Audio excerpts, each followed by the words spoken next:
बृहन्मुंबई महानगरपालिका शिक्षण विभाग के वर्चुअल ट्रेनिंग सेंटर में मैं आपकी शिक्षिका श्रीमती रंजना पाटिल आप सभी बच्चों का हार्दिक हार्दिक स्वागत करती हूँ। बच्चों, आज हम इयत्ता छठी कक्षा का पाठ पढ़ेंगे। यह कविता है और कविता का नाम है पाऊस आला पाऊस आला।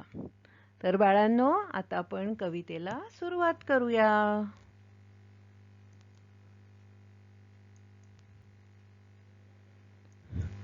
पाऊस आपला सर्वांचा आवडीचा आहे।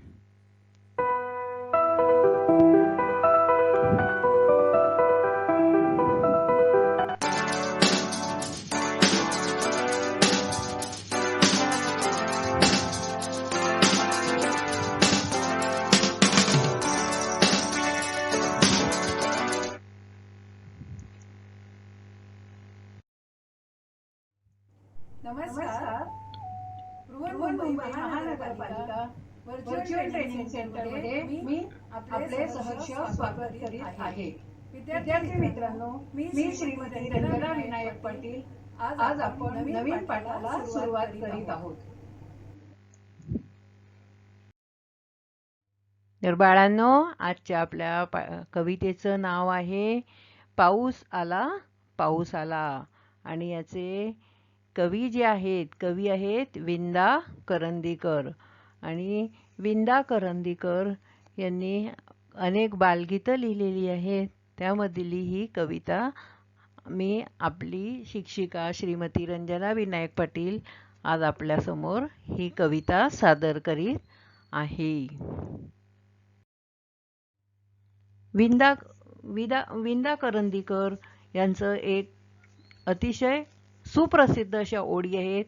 देणाऱ्याने देत जावे, घेणाऱ्याने घेत जावे, देणाऱ्याने घेता घेता, घेणाऱ्याने घेत जावे, घेता घेता एक दिवस देणाऱ्याचे हातच घ्यावेत. तर ह्या असे हे जे कवी असतात ना बाळांनो, त्यांच्यामध्ये एक प्रकारची खूप मोठी सृजनशक्ती असते आणि समाजाला अनेक वेगवेगळ्या गोष्टींचं ज्ञान ते देत असतात. तसेच हे विंदा करंदीकर आपल्या कवितांमधून आपल्याला भेटणार आहेत. त्यांचं नाव आहे गोविंद विनायक उर्फ विंदा करंदीकर.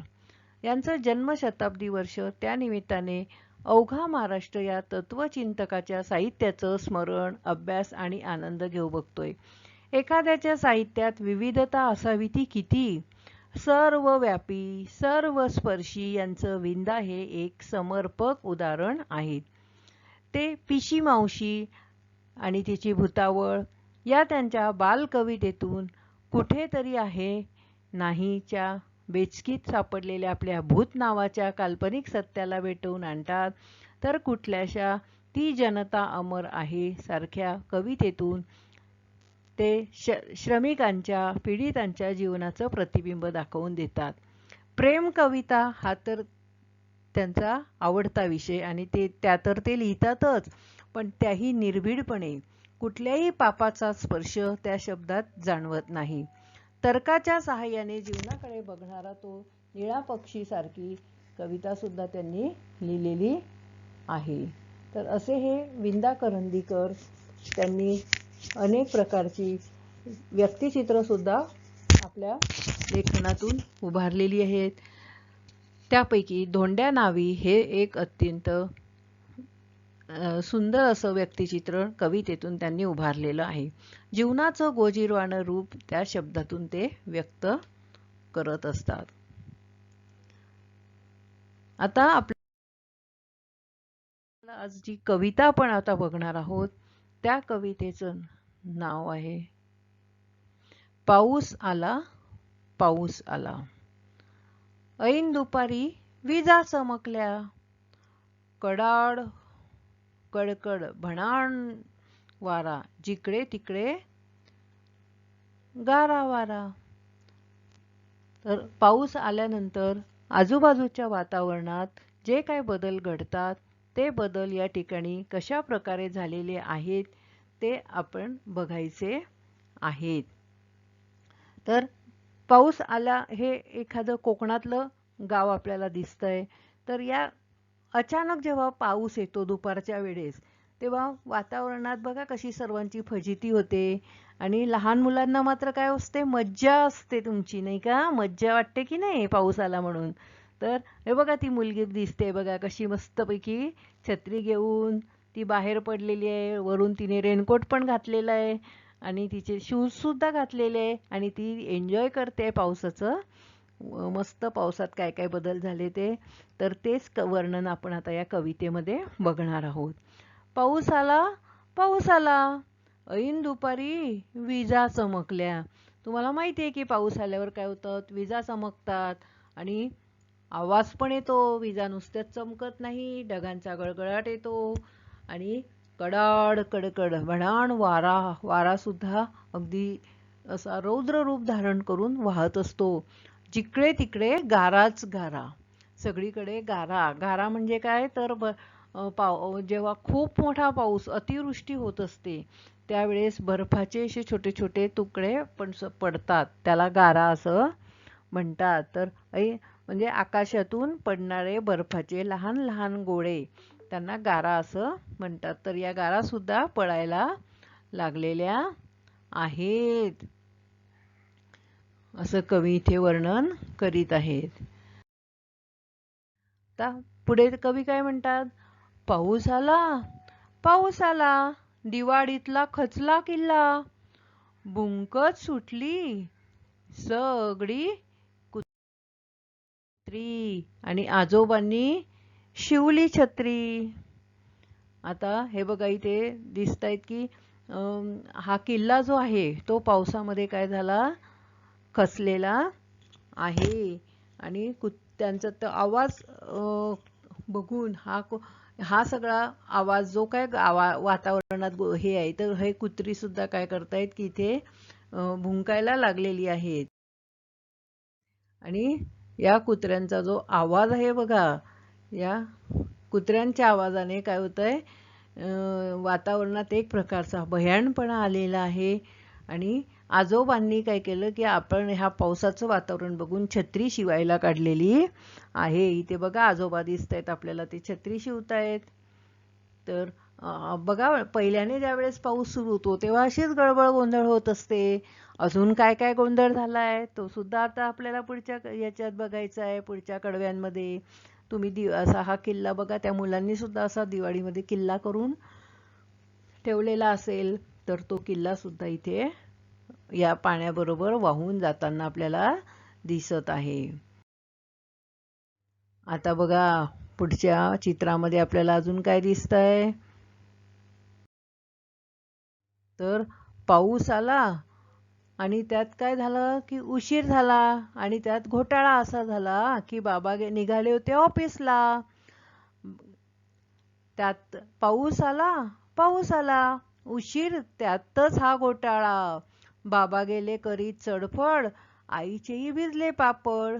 पाऊस आला, पाऊस आला. तर बघा बाबा कामावर जायला निघाले, त्यात तेवढ्यात पाऊस पण आला आणि त्यांना कामावर जायला उशीर होतोय. त्याचप्रमाणे आई सुद्धा बघा पापड वाळत घालत बसलेली आहे आणि तिचे सगळे पापड हे उन्हात तिने वाळत घालायला ठेवले होते. तर हे सर्व पापड काय होत आहेत, अगदी हे पापड काय होत आहेत सांगा बरं, पापड काय काय झाले असतील, विझून गेले पाण्याने. म्हणजे आईची मेहनत सुद्धा काय होते या इथे वाया गेलेली दिसते. पाऊस आला, पाऊस आला, आम्ही केला एकच गिल्ला, हसत म्हणाला मॅडम कुट्टी, चला पळा शाळेला सुट्टी. आता बघा इथे मुलं शाळेत गेलेली आहेत आणि मुलं म्हणायला लागली बघा पाऊस आला, पाऊस आला. आणि त्यांच्या ज्या मॅडम आहेत, कुट्टी नावाच्या ज्या मॅडम आहेत, त्यांनी त्यांना काय सांगितलं, अरे बाळांनो आता तुम्ही काय करायचं, आता शाळेला सुट्टी मिळालेली आहे, तर तुम्ही आता पळा, घरी पळा. म्हणजे आता गावच्या ठिकाणी बघा ज्यावेळेस खूप कोकणात वगैरे पाऊस अगदी अतिवृष्टी पडत असते, तर अशा वेळेस ना काय होतं की मग त्या शाळांना कधी कधी सुट्टी सुद्धा दिली जाते. तर ही मुलं बघा पावसात भिजण्याचा आनंद तर घेतच आहेत आणि आता त्यांना शाळेला सुट्टी मिळालेली आपल्याला इथे दिसून येत आहे. आणि पाऊस आला, पाऊस आला. मॅडम जर त्यांना म्हणाल्या, अरे आता पळा, तुम्हाला आता शाळेला काय दिलेली आहे, मी सुट्टी दिलेली आहे. आणि बघा इथे पावसामध्ये मुलं कशी मस्तपैकी तुमच्यासारखे एन्जॉय करतायत की नाही, तुम्ही पण करतात ना तसे. आणि ही मुलं अशी एन्जॉय करतायत पावसामध्ये, नाचतायत, गाणी गातायत. तुम्ही पण गातात की नाही अशी गाणी? तर आता आपल्याला या कवितेचे काही नवीन शब्द आहेत, त्यांचे अर्थ सुद्धा आता आपल्याला बघायचे आहे. ऐन दुपारी म्हणजे भर दुपारच्या वेळी. भणाण वारा म्हणजे भयाकुल आणि सोसाट्याचा वारा. तुम्ही बघितलं असेल जेव्हा पाऊस येतो ना तेव्हा वारा सुद्धा एक प्रकारचा खूप वेगाने वाहत असतो आणि त्याचा आवाज सुद्धा बघा सो सो असा अगदी जोरात अगदी तो वारा आवाज करत असतो. म्हणून भणाण वारा असं म्हटलेलं आहे की अगदी लोकांना सर्वांना तो काय करतो, भय वाटेल असा तो वारा वाहत आहे, असा भणाण वारा. त्याचप्रमाणे पुढचा नवीन शब्द आहे घोटाळा. आता पाऊस आल्यामुळे घोटाळा झाला म्हणजे काय झाला, गडबड झाली आणि फजिती झाली. आपण बघितलं बघा कोणाकोणाची फजिती झाली, तर आईची फजिती झाली, बाबांची फजिती झाली आणि कुत्र्याची सुद्धा काय झाली की फजिती झालेली आपल्याला दिसून येते. त्याचप्रमाणे गिल्ला. गिल्ला म्हणजे काय, गोंधळ. मुलांनी एकच गिल्ला केला पाऊस आल्याबरोबर. मुलांना कसं तुम्हाला काहीतरी फक्त निमित्त पाहिजे असतं की नाही गोंधळ करायला, तसं त्या पण मुलांनी गोंधळ केलेला आहे. चडफड म्हणजे चीड किंवा राग. तर वडिलांना सुद्धा ऑफिसमध्ये जायला पाऊस आल्यामुळे काय झालं होतं, अडथळा निर्माण झाला होता आणि त्यांची अतिशय चडफड झाली आपण बघितलेली आहे. आता आपल्याला पुढे काही प्रश्न देते मी, त्याची उत्तरे सुद्धा आपल्याला बघायची आहेत. आता पहिला प्रश्न, विजा केव्हा चमकल्या? आता कोण सांगणार विजा कधी चमकल्या, सांगा बरं. तर भर दुपारी विजा चमकल्या. विजा कधी चमकल्या? तर भर दुपारी.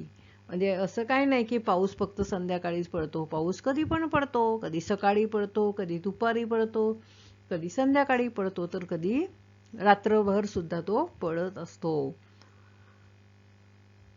आणि जसा पाऊस पडतो तसा सोसाट्याचा वारा सुटतो आणि विजा सुद्धा चमकतात आणि असा आवाज सुद्धा, ढगांचा गडगडाट सुद्धा आपल्याला बघायला मिळतो. आता बघा पुढचा प्रश्न तोच आहे की सुटलेला वारा कसा होता? तर हा सुटलेला वारा कसा होता बरं? भणाण असा वारा हा होता, म्हणजे अगदी वेगाने तो जात होता. आता पाऊस आल्यावर आजोबांनी काय केले? सांगा बरं. आजोबांनी आपण बघितलं बघा चित्रामध्ये काय करत होते बरं का आजोबा? तुम्ही पाहिलं ना सर्वांनी चित्रामध्ये, आजोबांनी काय काढलं? बरोबर, छत्री. आजोबांनी काय केलं, जुनी छत्री काढली आणि ते छत्री शिवायला लागले.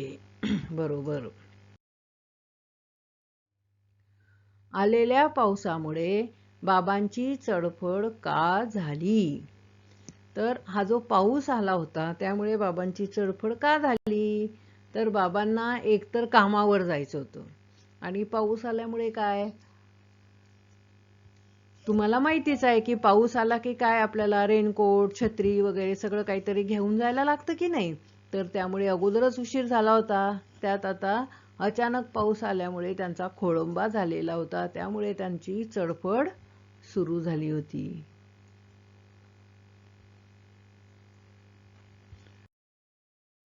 आता पावसामुळे आईचे कोणते नुकसान झाले होते? तर पावसामुळे आईने जे पापड वाळत घातले होते ते सगळे पापड काय झाले होते, सांगा बरं काय झाले होते? ते सर्व पापड पाण्यामध्ये, पावसाच्या पाण्यात भिजून गेले होते. बरोबर. आता आपल्याला काही शब्द पूर्ण करायचे आहेत, चौकटीमध्ये दिलेले आहेत त्या पूर्ण करायचे आहे. आता पहिला आहे भुंकत सुटलेली. आता आपण पाहिलं बघा वरती कवितेमध्ये कोण भुंकत होतं? बरोबर, कुत्री. भुंकणारी कोण? तर कुत्री. त्याचप्रमाणे दुसरा आहे पावसामुळे खचलेला. तर कोण खचला होता बरं का पावसामुळे? तर पावसामुळे खचलेला किल्ला. आणि छत्री शिवणारे, कोण छत्री शिवत होतं सांगा बरं? तर छत्री शिवणारे होते आजोबा.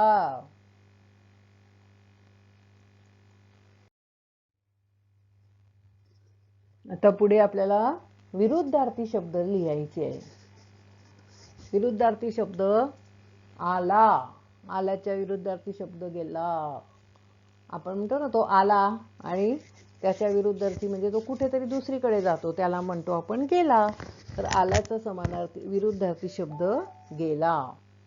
हसत त्याच्या विरुद्धार्थी शब्द आहे रडत. इकडे त्याच्या विरुद्धार्थी आहे तिकडे.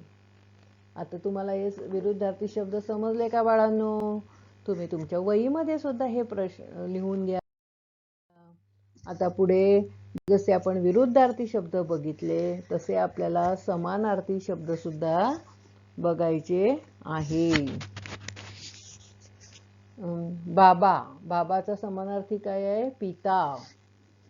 नंतर शाळा, शाळाला समानार्थी काय आहे? विद्यालय. नंतर उशीर, उशीरचा समानार्थी शब्द काय? विलंब. विलंब म्हणजे आपण म्हणतो ना की गाडी यायला, आपण एखाद्या ठिकाणी जात असतो मग गाडी आपली उशिरा येते, मग आपण म्हणतो की गाडी 1 तास विलंबाने येत आहे. मंद. तर इथे या ठिकाणी मंद मंद हा शब्द आपल्याला वाक्यात वापरायचा आहे. मंद मंद वाऱ्याची झुळूक आली. बरोबर. आता दुसरा देते मी वाऱ्याशी संबंधित शब्द, तो आहे गिरक्या. तर यासाठी आपण वाक्य कसं तयार करू शकतो? तर गिरक्या घेत वारा नाचू लागला, असं वाक्य आपण बनवू शकतो त्यापासून. पुढे आहे जोरदार. तर जोरदार साठी आपण वाक्य कसं तयार करू शकतो? तर जोरदार वाऱ्याने छप्पर उडाले. आपण बघतो बघा नेहमी की पाऊस येतो आणि जोराचा सोसाट्याचा वारा येतो, त्याबरोबर त्या वाऱ्याबरोबर घरांची जी छप्पर असतात, कोकणात साधारण तुम्ही बघा किंवा गावच्या ठिकाणी बघा, जी कच्ची जी घरं आहेत ती त्यावर असे पत्र किंवा कौलं असतात, ते या जोरदार वाऱ्याने काय होतात? छप्पर उडून जात असतं. आता आपल्याला पुढचा जो शब्द दिलेला आहे तो आहे थंडगार. तर वाऱ्याशी संबंधित आपण थंडगार काय वाक्य बनवू शकतो? तर थंडगार वाऱ्याचा झोत अंगाला सुखावत होता. आता पुढील शब्द तुम्हाला मी देते तो आहे झोंबणारा. आता यासाठी आपण वाक्य कसं तयार करू शकतो? तर थंडीत झोंबणारा वारा सहन होत नाही. तर अशा प्रकारे आपण हे 5 वाक्य तयार केलेले आहे वाऱ्याशी संबंधित. मंद मंद, गिरक्या, जोरदार, थंडगार आणि झोंबणारा. आता आपण पुढच्या प्रश्नाकडे वळूया. हे 5ही प्रश्न ही वाक्य मी तुम्हाला परत एकदा वाचून दाखवते. मंद मंद वाऱ्याची झुळूक आली, गिरग्या घेत वारा नाचू लागला, जोरदार वाऱ्याने छप्पर उडाले, थंडगार वाऱ्याचा झोत आला आणि पुढे आहे थंडीत झोंबणारा वारा सहन होत नाही. आता बघा, मी तुम्हाला काही प्रश्न सांगते, त्याचे उत्तर तुम्ही तुमच्या वहीत लिहून घ्यायचं आहे. की आता जसं आपण कवितेमध्ये पाहिलं की अचानक पाऊस आला आणि त्या पावसामुळे लेखकाची आणि त्यांची खूप हे झालेली होती गैरसोय झालेली, तशी आता तुमची स्वतःची कशी फजिती झाली ते तुम्ही तुमच्या शब्दात लिहायचं आहे आणि तुमच्या शिक्षकांना दाखवायचं आहे. आता दुसरा प्रश्न मी देते की तुमची आई पापड कशा कशापासून बनवते ते लिहा. तुम्ही बघितलं असेल की आई पापड कशाचे बनवते, तर तांदळाचे करते, गव्हाचे करते, उडदाचे पापड आपण खातो. तर आईला विचारायचं की आई तू कोणकोणते पापड करते, त्यांचं निरीक्षण करायचं आणि तुमच्या वहीमध्ये ते लिहून काढायचं आहे. आता बाळांनो, अजून मी तुम्हाला एक प्रश्न लिहायला सांगितलाय, तो म्हणजे की तुम्ही उत्तर सांगायचंय की पावसाळा सुरू होण्यापूर्वी पावसापासून बचाव करण्यासाठी तुम्ही कोणकोणती तयारी करता. तर बघा, तुम्ही सगळ्यात महत्वाचं म्हणजे पावसापासून बचाव करण्यासाठी तुम्ही रेनकोट घेता की नाही तुम्ही अशा प्रकारे रेनकोट, किंवा काही मुलं रेनकोट घेतात, काही मुलं काय करतात छत्री घेतात. तर अशा प्रकारे पावसापासून बचाव होण्यासाठी आपण काय करतो, पाऊस सुरू होण्याच्या आधीच रेनकोट घेऊन टाकतो. त्याचप्रमाणे या पावसामध्ये बघा, आपली साधी चप्पल चालते का रे बाळांनो, आपल्याला पावसात नाही चालत, आपल्याला प्लॅस्टिकचे शूज घ्यावे लागतात. तर ते सुद्धा आपण पावसाळ्याच्या पूर्वीच काय करतो, घेऊन टाकतो. नाहीतर नेहमीचे शूज जर घालून तुम्ही पावसात गेलात तर काय होणार, धब्बक दिशी पडून जाणार आणि चांगलाच आपल्याला प्रसाद मिळेल आणि सर्वजण काय करणार, तुम्हाला मग हसणार, तुमचे कपडे मातीत भरून जाणार आणि तुम्हाला मग अतिशय वाईट वाटेल, रडायला येईल. म्हणून आपण आधीच काय करतो, हे प्लॅस्टिकचे शूज सुद्धा घेऊन टाकतो. त्याचप्रमाणे आपलं जे दप्तर आहे, ते दप्तर सुद्धा बघा, त्याला प्लॅस्टिक कोटेड दप्तर मिळतं पावसाळ्यासाठी. तर आपण काय करतो, तसं प्लॅस्टिक कोटेड दप्तर सुद्धा सुटीमध्ये आपण आधीच घेऊन ठेवत असतो. अशा प्रकारे म्हणजे पाऊस येण्यापूर्वी आजूबाजूला म्हणजे तुमच्या घरातले आपण बघितलं की आजोबांनी काय केलं, छत्री दुरुस्त करायला काढली. आईची वेगळी कामं असतात. आई काय करते, पाऊस येण्यापूर्वी सगळी हे पापड वगैरे ही सगळी किंवा मसाले करून ठेवते, आई पापड बनवून ठेवते, वाळवण्याचे सगळे कितीतरी पदार्थ असतात, ते सर्व बनवून आई वाळवून वगैरे आधीच हवाबंद डब्यामध्ये ठेवते. तर अशा प्रकारे तुम्हाला काही एवढ्या सर्व गोष्टी करायची गरज नाही. तर तुम्हाला फक्त तुमचे कपडे, बूट वगैरे यांकडेच लक्ष द्यायचं असतं. आता बाळांनो, आपण ही कवितेचं गायन करायचं आहे.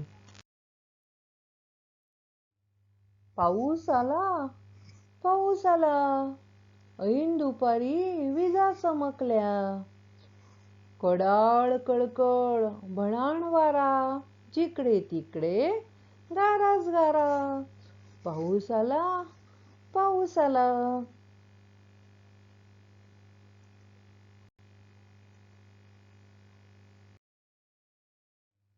पाऊस आला, पाऊस आला, दिवाळीतला खचला किल्ला, भुंकत सुटली सगळी कुत्री, आजोबांनी शिवली छत्री. पाऊस आला, पाऊस आला.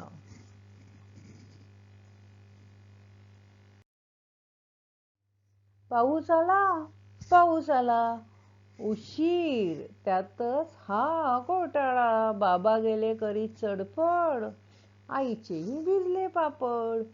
पाऊस आला, पाऊस आला. पाऊस आला, पाऊस आला, आम्ही केला एकच गिल्ला, हसत म्हणाल्या मॅडम कुट्टी, चला पळा शाळेला सुट्टी. हसत म्हणाल्या मॅडम कुट्टी, चला पळा शाळेला सुट्टी.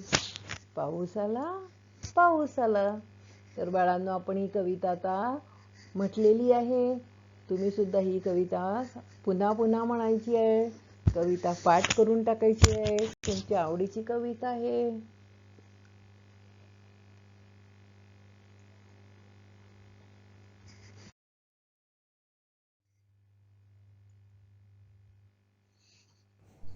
विद्यार्थी मित्रांनो, आज आपण जो भाग शिकलेला आहात, मी आशा करते की तुम्हाला आवाज समजला असेल. जर एखादा संकल्पना तुम्हाला समजली नसेल तर तुम्ही हा व्हिडिओ पुन्हा पुन्हा बघा आणि आपल्या शिक्षकांना दिलेला अभ्यास संपूर्ण करून दाखवा आणि आमच्या चॅनलला लाईक आणि सबस्क्राईब करा आणि तुमच्या इतर मित्रमैत्रिणींना सुद्धा हा व्हिडिओ शेअर करा. धन्यवाद.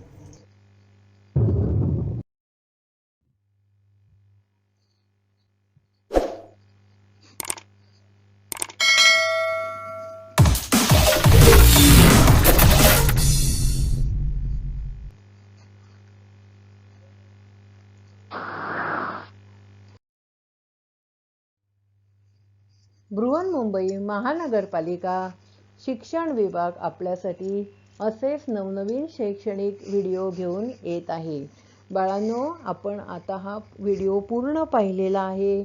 आता याच्या डिस्क्रिप्शन बॉक्समध्ये मी तुम्हाला एक लिंक दिलेली आहे. त्या लिंकवर तुम्ही व्हिडिओबद्दलचा आपला अभिप्राय नोंदवायचा आहे. त्याचबरोबर मी तुम्हाला काही प्रश्नसुद्धा दिलेले आहेत. त्या प्रश्नांची उत्तरं वहीत लिहून तुम्ही तुमच्या शिक्षकांना दाखवायची आहे. आणि हा संपूर्ण व्हिडिओ तुम्ही पाहिला त्याबद्दल आपले खूप खूप धन्यवाद. आपण आता लगेच पुढच्या नवीन व्हिडिओमध्ये पुन्हा भेटूया.